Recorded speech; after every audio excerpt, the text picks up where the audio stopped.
이거 실제로 전에 한번 공수 팀장님이 고3 거를 혼자 스튜디오처럼 찍으신 적이 있어.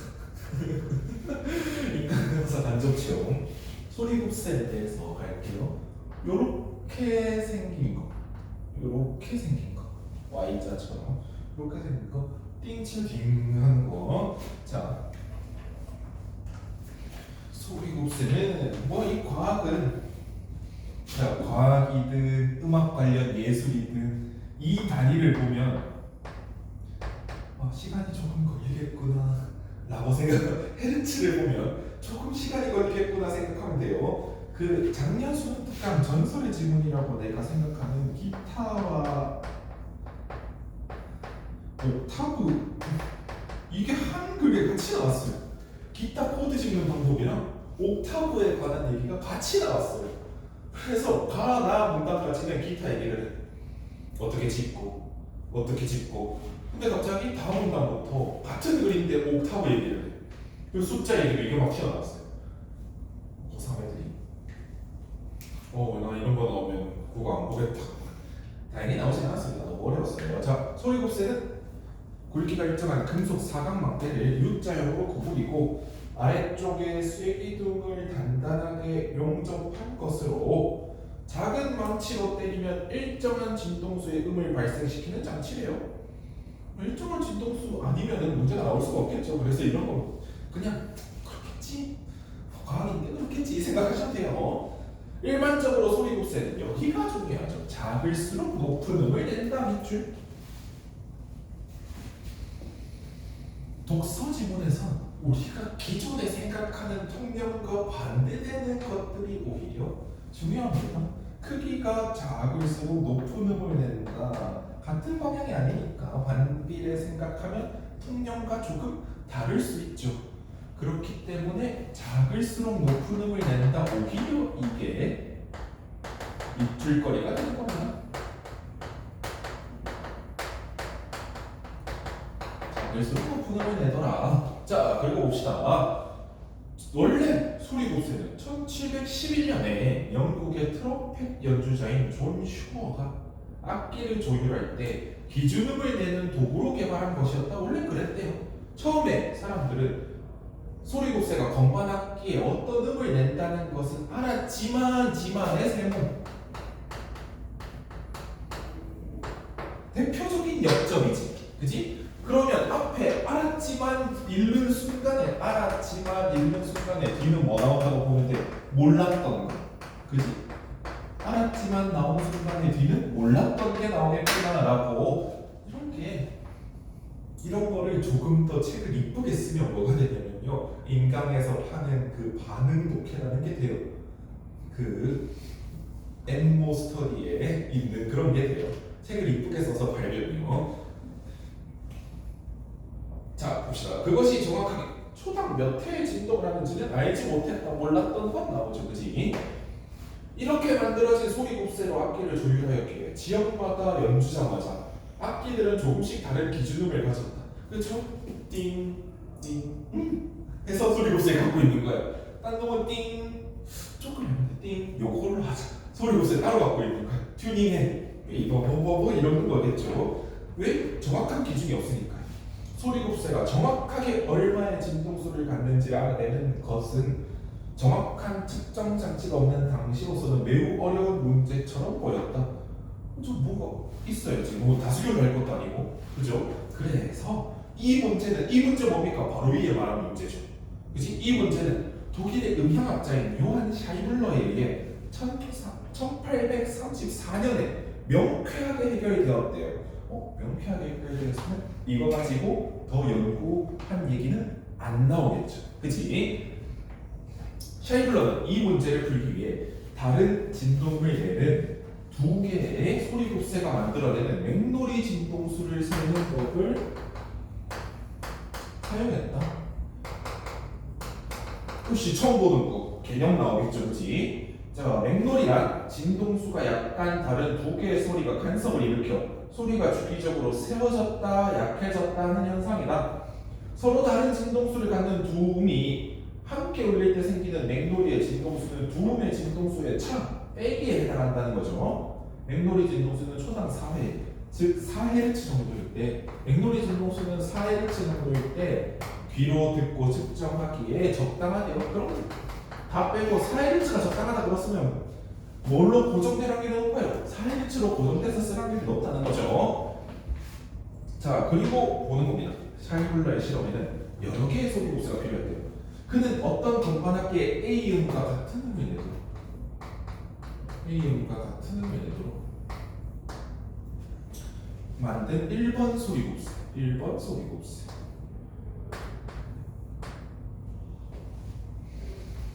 C, G, D, F, E. C, D, E, F. A가 라인가? 그 음악 시간에 배웠던 것 같은데. C, D, E, F, G까지 하고 H도 없고 A 부분. 도, 레, C, D, C, D, E, F, A, B, C, D, F, G. 도, 레, 미, 파, 솔, 라. 그치. 근데 이게 A 음이 그냥 특정 미지수 A인지 라 음인지는 나도 모르겠어요. 이게 언제 거냐면요. 이 지문이 찾아봤거든요. 이 지문이 언제 거냐면 2006년 6월에 실시한 2007학년도 대비 6월 모평에 나온 문제입니다. 2006년 6월에 본인 초등학교 6학년이었어요. 내가 초등학교 6학년이라 이때 독일 월드컵 보겠다고 빡치고 있었어. 6월에 독일 월드 2002년에 초등학교 2학년이라 그때는 그렇게 대단한 건지 몰랐는데 나중에 올라가 보니까 점점 대단한 거야. 축구를 보다 보니까 2006 월드컵 꼭 보리라 이러면서 새벽에 일어나서 토고죠. 11시 이러면서 보고 초등학생이 나중에 막 이렇게 새벽에 일어나서 이렇게 보고 스위스전 이거 그때 막 판정 시기가 있었거든. 막 선동해가지고 재경기 하자 이러면서 반에서 막 난리를 쳤거든. 이때 얘기예요. 이때 얘기해서 이 A음이 뭔지는 거의 뭐 구글에 쳐보면 그냥 거의 유실된 상태입니다. 너무 옛날 거라서. 그쵸? 17년 전이죠. 그치? 자 봅시다. 자 1번 소리 곱새야. 그것보다 약간 크게 만든 2번 소리 곱새를 일단 세팅할게요. 사이에 맥노리 진동수 그 사이가 몇 헤르츠? 4헤르츠가 되게 한대요. 그치? 아니 귀로 듣기에 적당하면 이거만 한 게 없잖아요. 그래서 4헤르츠로 고정될 거라 생각하자. 자, 이것은 1번 소리 곱새의 고유 진동수가 2번 소리 곱새의 고유 진동수보다 4헤르츠만큼 크다를 의미하다. 그쵸? 아까 말했죠. 작을수록 그치? 1번이 더 큰 거예요. 1번이 더 큰 거예요. 그러니까 빼기 했을 때 마이너스가 안 나오는 거죠. 그치? 1번이 더 큰 거예요. 자, 그래서 그 다음에 샤이볼러는 좀 더 큰 3번 소리 곱새를 만들어 2번 소리 곱새라 했을 때 2번 소리 곱새라 했을 때 또 몇 차이가 나게? 4Hz 차이가 나게 만들었다는 거예요. 자, 또 이렇게 4Hz 차이가 난다. 그럼 두 개, 1번부터 3번까지는 몇 Hz? 8Hz죠, 그치? 굿. 자, 봅시다. 이렇게 해서 3번 소리 곱새는 1번 소리 곱새에 비하여 8Hz만큼 낮은 진동수의 음을 내게 되었다. 샤이블러는 이런 방법으로 1번 소리 곱새보다 정확하게 한 옥타브 낮은 음을 내는 소리 곱새가 만들어질 때까지 계속 만들었대요. 와우! 세상은 한번 이런 미친 노가다를 해주는 사람이 바꾼다니까. 자, 그랬더니 또 갔더니 좀 크게 그릴게요. 56번 소리 곱새가 1번 소리 곱새보다 정확하게 한 옥타브 낮은 음을 내었다. 여기의 차이가 뭐다? 1옥타브. 한 옥타브 낮은 음을 내었다. 자, 그러면 계속 봅시다. 샤이블러는 56번 소리 곱새가 1번 소리 곱새에 비하여 자, 사이에 1에서 2 갈 때 하나가 생겼으니까 여기 갈 때는 몇 번째겠어요? 55번째겠죠? 그지? 그러면 요 사이가 4Hz, 여기 55. 그래서 4Hz 곱하기 55는 220Hz가. 자, 정확하게 한 옥타브. 그래서 220Hz만큼 낮은 진동을 낸다는 것을 계산할 수 있었다. 누가? 56번이 220Hz. 그쵸? 자, 그런데 밑에 볼게요. 한 옥타브만큼 차이 나는 두 음 중 높은 음의 진동수는, 자, 얘가 높아요, 얘가 높아요. 소리 곱세 작은 게 높죠, 그지? 자, 높은 음의 진동수는 낮은 음의 진동수의 2배가 된대. 그러면 1번을 구할 수 있죠. 어떻게? 얘 곱하기 2 하면 되죠. 그지? 낮은 음의 진동수의 2배. 그래서 얘가 몇 헤르츠가 된다고요? 440 헤르츠가 된다고요. 그치? 그죠? 자, 계속 봅니다. 근데 중요한 거, 이미 알려져 있었으므로 내버쳐보세요. 여기 마지막에서 두 번째 문단의 둘째 줄, 이미 알려져 있었으므로. 마지막에서 두 번째 문단 1, 2, 3, 4문단에 이미 알려져 있었으므로 밑줄. 이거 가지고 나중에 이렇게 부를 수 있다니까요. 차이블러가 이거 발견했냐? 2배인 것도 발견했나요? 아니죠?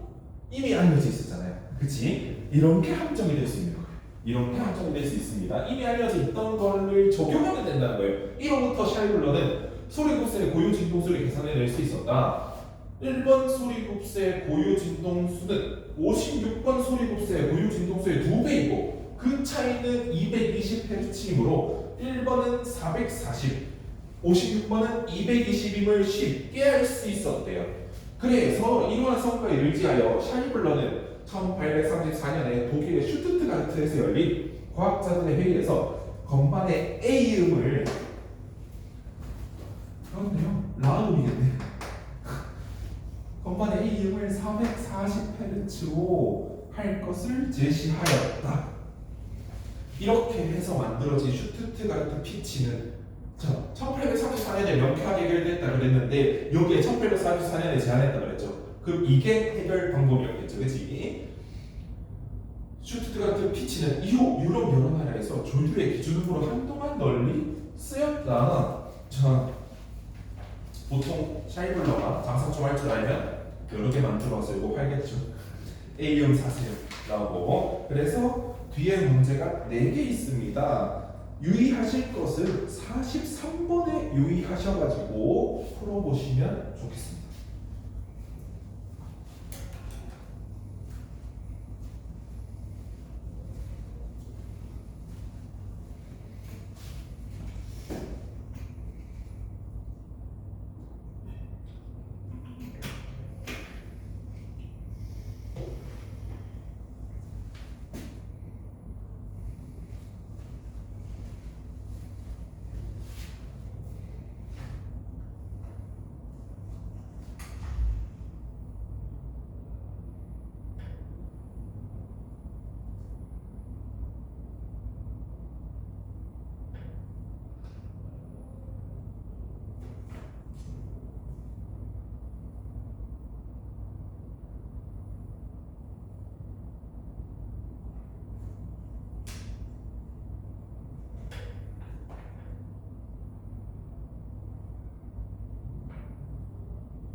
이거 13호인데 여기 바탕 쪽에 12호가 돼 있어서 깜짝 놀랐네.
네, 같이 보도록 하시죠. 42번, 40번이라니 무슨 수업편이 40문제가 된다니. 샤이블라 역적을 바르게 말한 것을 물었습니다. 뭐죠? 기준의 정확한 진동수를 구할 거죠. 2번이 되죠. 그지? 43번이 조금 웃겼던데요. 나는 이거를 풀고 나서 확인을 위해서 EBS에 가면 옛날 기출들의 해설지가 나와요.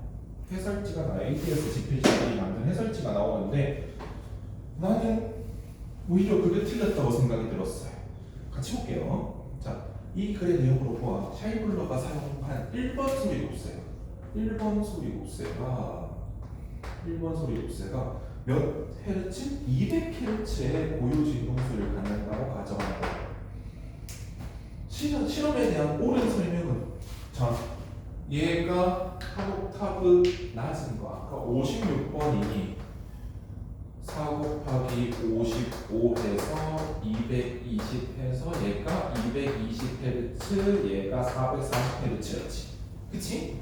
그러면 요거의 2배가 1번이더라 라는 거. 그쵸? 그러면 한 옥타브를 낮추는 건 몇 헤르츠? 100Hz가 되겠죠? 그치? 100Hz가 될 거예요.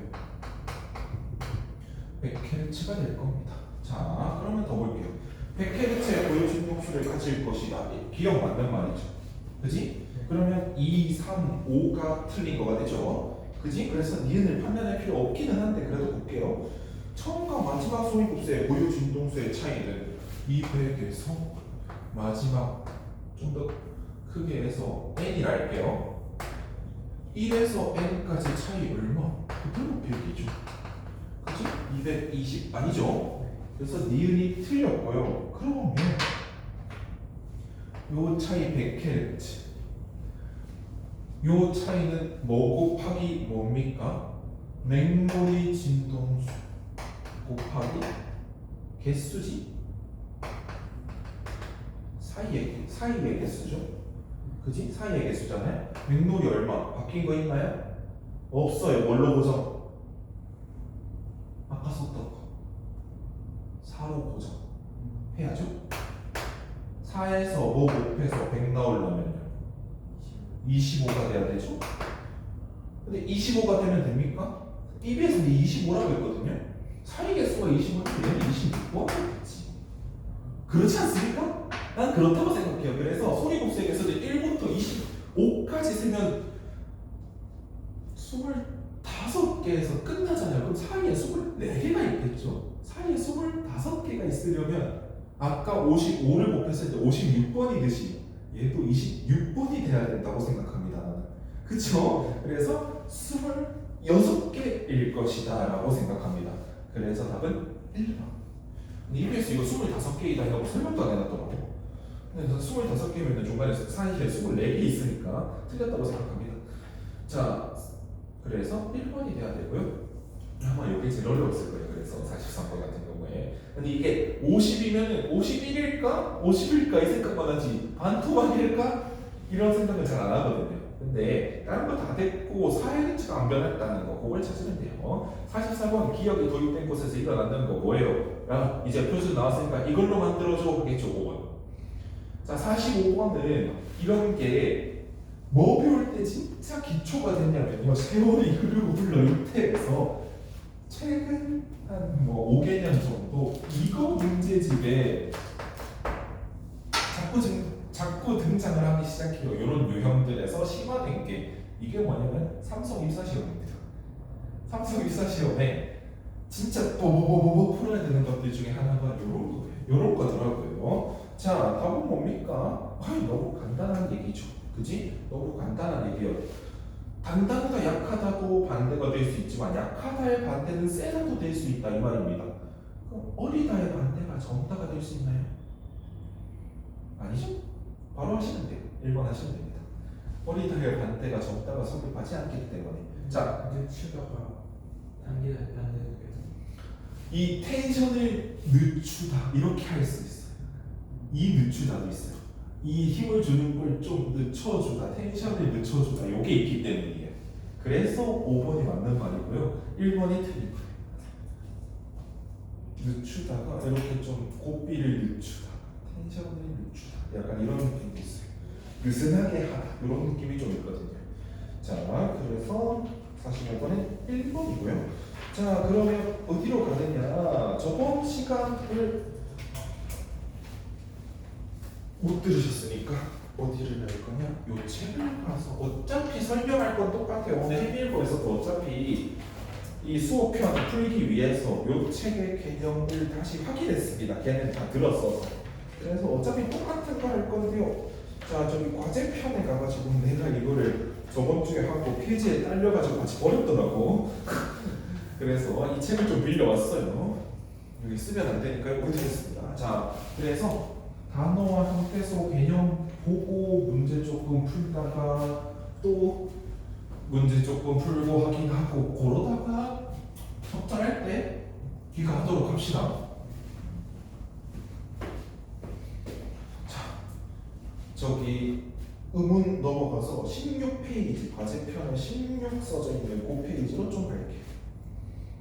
요거 어차피 이거 하는데 꽤 걸리더라고요. 요거 막 엄청 딥하게 특강처럼 다 보지는 당연히 못해요. 그리고 이거 하시다 어차피 우리 지금 국어 질리면 시험 들기 못해. 그렇기 때문에 가볍게 보고 가도록 하겠습니다. 자, 단어와 형태소부터 들어갈게요. 단어는 간단합니다. 홀로 쓰일 수 있는 말이에요. 문장에서 홀로 쓰일 수 있는 말이에요. 문장에서 홀로 쓰일 수 있으면 뭐가 될 수 있냐면요, 띄어서 쓸 수 있어요. 그래서 단어와 단어 사이는 띄었습니다. 그치? 혼자 쓸 수 있으니까 혼자 딱 이렇게 될 수 있는 거죠. 단어와 단어 사이는 띄었습니다.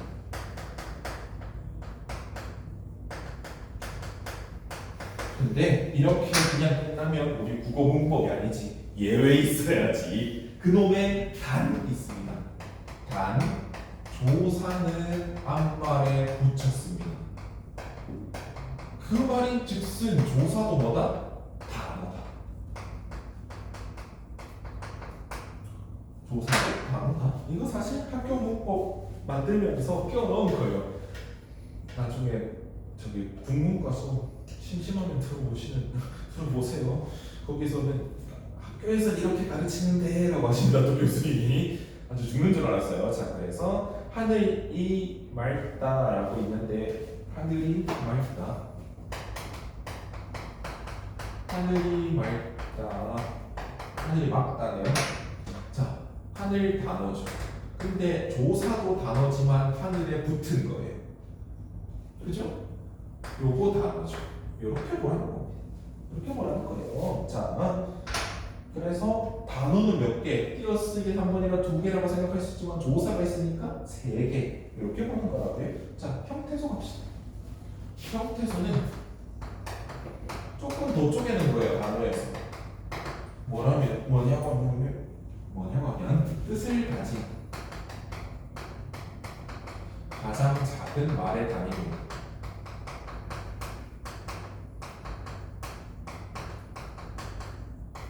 뜻을 가진 가장 작은 말의 단위라서 한 번씩 뭐 옛날 사람들이나 이렇게 가르치는 분들은 최소 의미 단위라고 또 하는데 당연히 그거겠죠. 그지? 자, 실질적 의미와 밑에 문법적 의미가 있죠. 너는 너 책이니까 뭐 자유롭게 쓰셔도 됩니다. 실질적 의미와 문법적 의미가 있어요. 실질적 의미와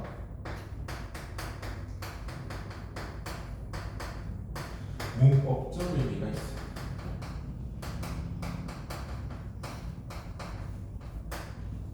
자, 실질적 의미는 뭐냐면 여기 나와있죠. 진짜 문장에 쓰기 위한 게 아니고 단어의 뜻이 기본적으로 단어의 뜻이 단독으로 있는 거 이렇게 생각하면 됩니다. 뜻을 단독으로 가지고 있는 거.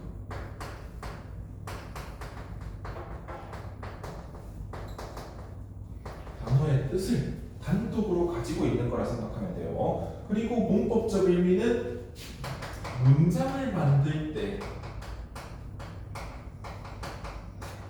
완성된 문장을 도와주는 의미라고 생각하면 돼요. 완성된 문장을 도와주는 의미가 되는 거예요. 문장을 만들 때 완성된 문장을 도와주는 의미가 문법적 의미, 리얼로 자기가 뜻 가지고 있는 건 실질적 의미다. 그래서 밑에 아기가 풋사과를 먹었습니다. 아기가 풋사과를 먹었습니다.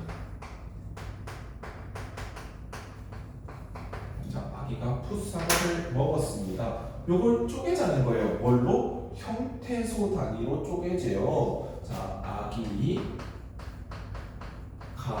그지? 쪼개줘야 되죠? 단어와 단어 사이에는 이렇게 표시를 하기도 합니다. 이렇게 표시할게요. 풋 그냥 사과가 있으니까 풋 사과는 떼야 되죠. 그지? 그냥 사과가 있으니까 풋 사과 뗄게요. 르도 떼야겠죠. 그지? 르도 떼야 돼요. 단어 경계. 그 다음에 먹다 있으니까 먹 떼고, 그 다음에 과거 시제 만들어주는 뗄게요. 그리고 씁니다는 하나의 말투 어말이니까 이렇게 붙일게요. 이렇게 붙여놓고 뜯어보라는 겁니다. 형태소 분류하는 거 잠깐 내려갔다 올게요. 형태소 분류하기가 있어요. 형태소 분류.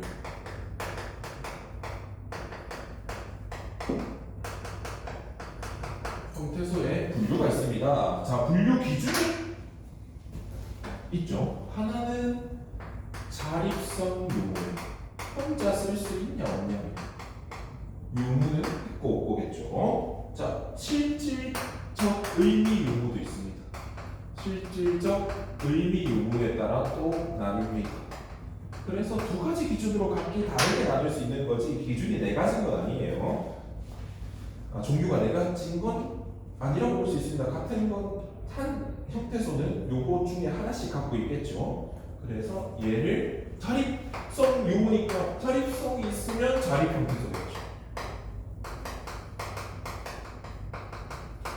자립성이 없으면 어디에 기대야 된다고 해서 의존 형태소. 자립성이 없으면 기대야 되니까 의존 형태소. 실질적 의미고 실질적 의미가 있으면 실질 형태소. 실질적 의미가 없으면 형식적으로 쓴다 그래서 형식 형태소라고도 하고요. 이건 어휘 형태소라고 거의 안 나오는데 이건 참고서에 따라 또는 교과서에 따라 문법을 위해서 쓰인다고 문법 형태소라고 하기도 합니다. 이렇게 나눌 수 있다는 거예요. 자, 그러면 혼자 쓸 수 있고 없고 실질적 의미가 있고 없고죠. 그지? 자, 그러면 요 문장으로 다시 갑시다. 자, 아기 혼자 쓸 수 있나요? 당연하죠. 그지? 자립이고요. 또 실질적 의미 있죠. 베이비. 그래서 자립이고 실질이에요. 자, 가 되나요? 가 안 되죠. 그지? 가 안 돼요. 뭐가 안 돼요? 자립이 안 돼요. 그래서 의존 형태소고요. 실질적 의미 갖고 있습니까? 그것도 아니에요. 그치? 형식 형태소. 자, 풋 혼자 못 쓰죠. 그지? 풋 혼자 못 쓰죠. 풋 혼자 쓸 때는 0단어밖에 안 되지 않습니까? 그래서 얘도 의존 형태소고요. 의존 형태소고요. 자, 문법 때문일까요? 아니면은 얘는 뭔가 있을까요? 이거 접사라서 의미를 더해주거나 한정해준다고 해도 얘는 형식으로 밀어줍니다. 얘는 접사 형식으로 밀어준대요. 사과? 혼자 쓸 수 있고 실질이죠. 자립의 실질입니다. 을 똑같이 조사니까 의존의 형식이죠. 의존의 형식이죠. 여기서 좀 갈립니다. 자, 일단 자체는 혼자 못 쓰죠. 의존이에요. 그런데 얻습니다 해서 it이라는 실질적 의미는 어디에만 있어요? 먹에만 있지. 그지? 그래서 얘가 의존인데 실질이라서 얘가 특이해서 많이 나오는 겁니다. 의존인데 실질이에요. 자, 그리고 일단 마무리합시다. 진짜 의존 형식이죠. 혼자 못 쓰는 거. 씁니다도 어마어미 의존 형식이죠. 그치? 그러면 다른 건 다 자립이면 실존이고 의존이면 형식인데 얘네만 보다 의존인데 실질이 될 수 있다. 의존인데 실질이 될 수 있는 얘네들의 이름이 무엇이냐? 그럼 얘네가 당연히 제일 중요하겠죠. 여기 부분에서 제일 헷갈리게 하는 것들이겠죠. 자, 용언이 있습니다. 용언이라는 거는 동사랑 형용사를 같이 얘기하는 말이에요. 용어는 동사랑 형용사를 같이 얘기하는 말입니다. 요 용어는 뭐가 될 수 있냐면요. 활용이라는 게 될 수 있죠. 용어의 활용 왜 또 안 나오냐? 활용이라는 게 될 수 있어요. 활용은 간단한 얘기입니다. 먹다라는 기본형이 있고요. 문장에 따라서 먹고, 먹어서, 먹으니, 먹으면 쭉 하시죠. 먹으니까, 먹어도 이런 것처럼. 그죠? 자, 그러면 뭐는 안 변하죠? 이 먹자는 변하지가 않아요. 그지? 먹자는 변하지가 않고 뒤에 오는 애들이 변해요. 뒤에 꼬리에 오는 애들이라 해서 말의 꼬리, 먹이라고 하고요. 얘는 안 변해요. 그래서 안 변하는 부분을 어간이라고 합니다. 그러면 여기서 먹은 용언의 어간이 되겠죠. 그지? 용언의 어간입니다. 용언의 어간이 될 거예요. 용언의 어간이 뭐라서 중요하다? 의존이라 실질이라서 중요하다 이 얘기입니다. 다른 거는 자립이면 실질이고 의존이면 형식인데 용언의 어간만 약간 튄다. 이것 때문에 많이 나오더라 라는 겁니다. 그래서 뭘 다 했냐면요. 왼쪽 페이지를 다 했습니다. 왼쪽 페이지 다 했어요. 이겁니다. 자, 그럼 형태소와 단어의 관계는 똑같을 수도 있죠. 하늘과 여기 이거 그대로 쪼개고 하늘이 맞다. 형태소로 쪼개면 하늘 이 활용되는 부분이랑 활용했을 때 변하듯이 않는 부분, 변하는 부분 떼야 되죠. 그렇지? 그래서 이렇게 돼요. 그러면 형태소가 단어랑 똑같을 수도 있고 개수가 형태소와 단어가 똑같을 수도 있고 보통은 근데 단어가 더 큰 덩어리죠. 그래서 이렇게 적혀있는 거예요. 나는 반대로 썼을 뿐이야. 아니네, 똑같이 썼네요. 참고 오른쪽 페이지 위에 참고가 이 얘기예요. 자, 그래서 형태소 분석의 실제는 그냥 진짜 이렇게 하는 겁니다. 근데 그럼 선생님 용언의 어간은 100% 실질 형태소인가요? 그건 까봐야 됩니다. 왜? 좋은 예시예요. 이렇게 없는 문법책이 많거든요. 어디에 있냐면요. 중간에 짓밟히다가 있어요. 짓밟히다. 요거 활용을 하면 짓밟히니, 짓밟혀서, 짓밟히니까, 어디까지가 어간이죠? 짓밟히까지가 어간이 돼야 돼요. 이 의미를 유지하려면요. 그지? 짓밟히까지가 어간이 돼야 돼요. 이 범위를, 이 의미를 유지하려면요. 근데 이 짓밟히다를 또 뗄 수 있잖아요. 그지?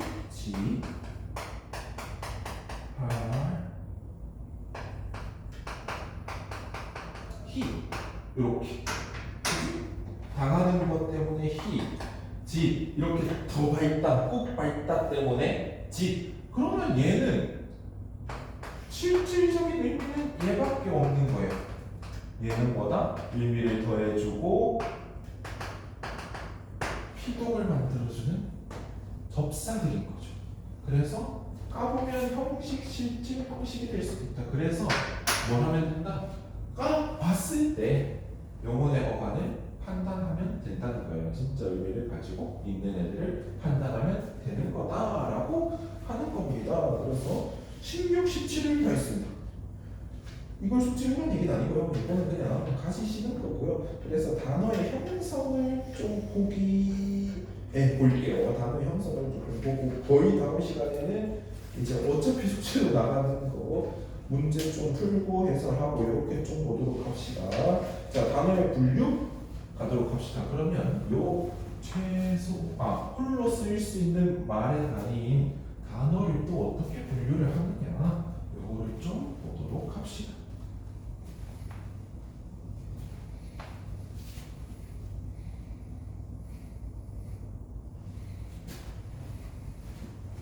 자, 단어의 분류.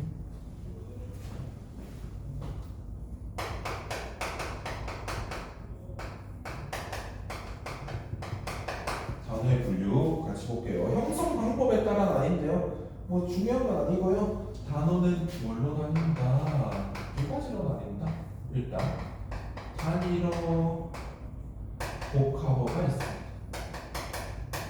단위로와 복합어가 있어요. 자, 단위로는 간단합니다. 형태소 하나가 단어이고요. 형태소 하나가 그대로 단어입니다. 뭐 하늘, 땅 이런 것들 쪼갤 수 있습니까? 없어요. 그래서 이런 것들은 뭐다? 단위로다 이렇게 보시는 거고요. 복합어는 뭐냐? 여러 개라고 보시면 되는데요. 여기서 문법을 강의할 때마다 짜증이 나는 게 뒤에 거를 먼저 얘기를 해버려. 나중에 가르쳐줘. 그리고 이게 뭐였는지. 그래서 뭘 볼 거냐면 어근과 어근이라는 게 뭔지 좀 어근이라는 걸 좀 봐야겠죠? 그지? 자, 어근은 뭐랑 비슷하다? 실질 형태소.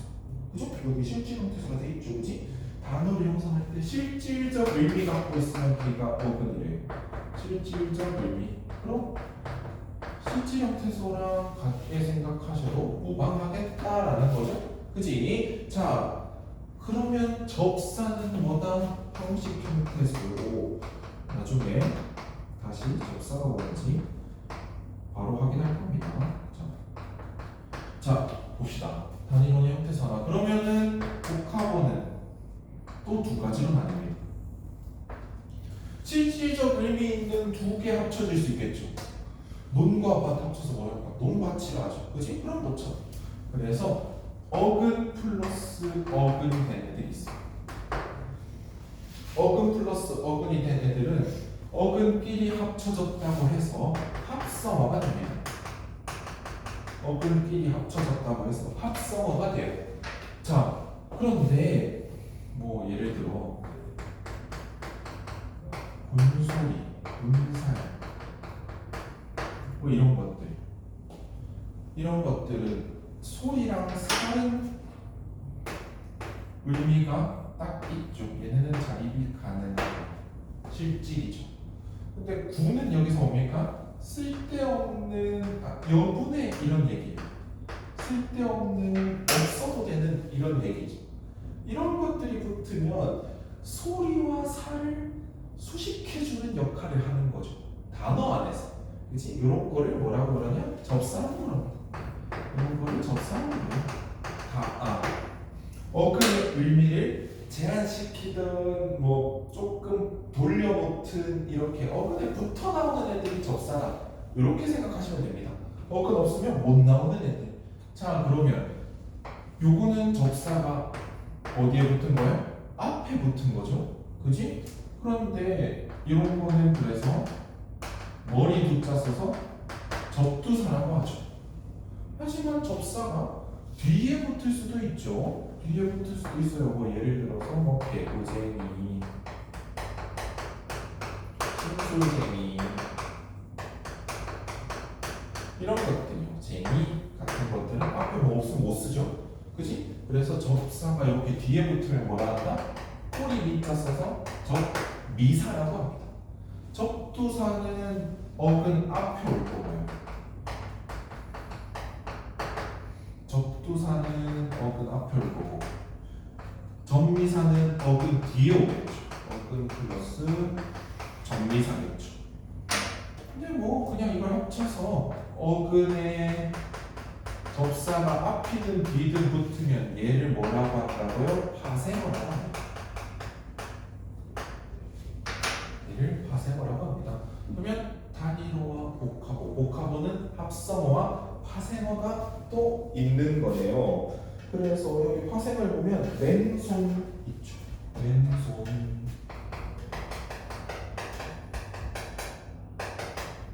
자, 맨.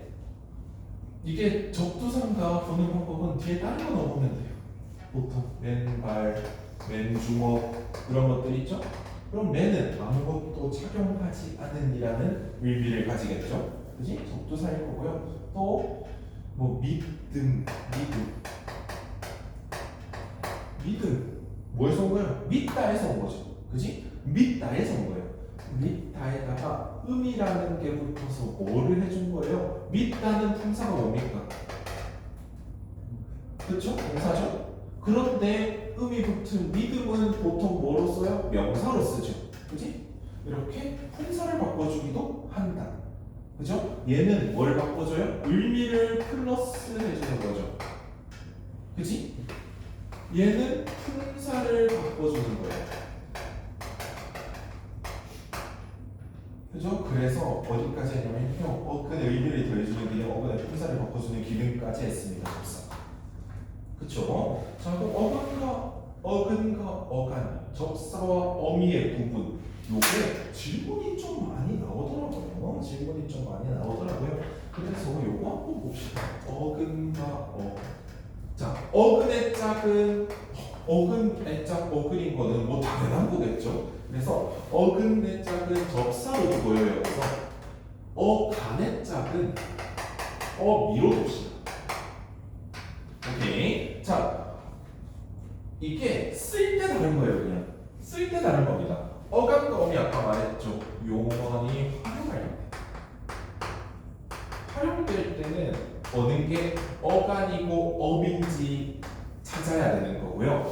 활용형을 볼 때. 근데 활용하지 않고요. 단어 만들 때 단어 형성법이거든요. 이게 단어를 만드는 법. 특히 단일어는 그냥 형성돼 있는 단어고요. 복합어에서 합성어는 어근이랑 어근이 합쳐져서 형성이 됐다는 거고, 파생어는 접두사에 어근이 어근에 접두사가 붙어 있거나 접미사가 붙어 있을 때 파생어가 된다고 형성된다고 말하는 거거든요. 이 단어 형성 과정에서 어근과 접사를 찾는 거예요. 그래서 애초에 이게 어간인지 어근인지 뭐 쪼개놓고 묻는 건 나올 수가 없다고요. 그지? 쓸 때가 다른데, 그죠? 쓸 때가 달라요. 자, 뭐 그래서 어근과 접사, 어간과 어미. 그래서 살짝씩 또 다를 수도 있다. 그거는 뭘로 보면 된다? 어근은 실질적 의미가 어디까지 있는지 보면 되고요. 어간은 활용했을 때 어디까지 바뀌고 안 바뀌는지, 안 바뀌는 게 어간, 바뀌는 게 어미. 그렇게 보면 되는 거예요. 자, 뭐 하나의 어근으로 만들어진 단일어는 일치하지만 합성어는 일치하지 않는다. 그거 그냥 해보면 된다. 그치? 해보면 돼요. 자, 그래서 파생어의 유형도 앞에 붙는 거, 뒤에 붙는 거 똑같죠? 얘기했죠? 앞에 붙는 거, 뒤에 붙는 거 얘기했습니다. 그래서 단어의 품사를 바꿔주는 주요 정미사, 단어의 품사를 바꿔주는 주요 정미사, 명사로 바꿔주는 정미사 있고요. 요거는 그냥 뭐 들어놓는다고 생각하세요. 어차피 나중에 뭐 내신이나 이렇게 필요할 때 또 하게 될 거니까. 자, 동사나 형용사 뭐죠? 용어를 명사로 바꿔주는 정미사가 있습니다. 그래서 나 배울 때는 명파적이라 했어요. 명사, 파생, 접사라고 해서 명파적이라고 했어요. 뭐가 있냐면 가장 많은 거 미음이나 있고요. 기 있어요. 먹기, 자기 이런 것들. 먹다, 자다 해서. 음은 뭐예요? 아까 믿음 이런 것들. 자, 또 뭐가 있냐면 이가 있죠. 그지? 이가 뭐 있으면 뭐 발탁기라던가 이런 것들. 또 뭐가 있을까? 뭐 이가 먼지털이 뭐 이런 것도 있겠죠. 개는 뭐가 있을까요? 뒤집개, 깔개, 지우개, 지우다 해서 지우개 이런 것들도 있겠죠. 그치? 그래서 음이나 미음, 기, 이, 개 이런 거 있다. 근데 뭘 볼 때요? 그냥 이게 기본형이 뭔지 찾아보면 되죠. 기본형이 만약에 이게 미음이면 기본형이 믿다 더 그럴듯한 거죠. 그치? 그 다음에 이게 먹기 자기면 먹다 자다가 되는 거고요. 이는요 뭐 털이 털다 또 뭐 발닦기라고 하면 닦다 이런 게 있을 거고요. 개는 덮개 덮다 지우개 지우다 뒤집개 뒤집다 이런 것들이 기본형이고 얘네가 붙었다고 하는 게 훨씬 더 설명하기가 쉽죠. 그지? 이렇게 보는 거예요. 자, 그럼 일부 어근을 동사, 형용사로 바꿔주는 정비사 이런 거는 뭐 하, 스럽, 롭, 답 있는데 되게 간단합니다. 공부는 명사인데 공부다는 이것은 공부다라고 그냥 해버리는 건데요. 공부하다가 되면 명사 뒤에 하다가 붙는 거 이런 게 동사가 되고요. 걱정도 명사죠. 네, 걱정스럽다. 사랑 명사죠. 사랑스럽다는 형용사죠. 그렇게 바꿔준다는 거예요. 새 관형사예요. 새 신발, 새 신발, 새 옷 이런 것들. 그죠? 근데 새로다는 형용사가 되는 거죠. 로또 그렇게 좁힐 수 있는 거. 남자 명사 답다 남자답다는 또 형용사가 된다. 그럼 형용사를 부사로 바꿔주는 정비사는 뭐겠어요? 간단합니다. 많이는 많다고요. 같이는 같다고요. 조용히는 조용하다. 나란히 나란하다인데 거기에다가 이나 히를 붙여서 부사가 되는 거예요. 많이 먹었다. 같이 갔다. 조용히 했다. 나란히 걸었다. 이런 것들이죠. 부사가 된다는 거. 이게 따로 뭔가 그렇게 묻지는 않지만은 그렇게 한번 들어두면은 아 접사가 이런 기능도 했었지. 그러면 이건 접사겠네. 이렇게 반대로도 생각하실 수 있는 거예요. 시험다 뭐 볼 거냐면 통사적 합성어랑 비통사적 합성어 볼 건데요. 이게 고삼도 이해가 좀 힘들어하는 거라서 천천히 해볼게요.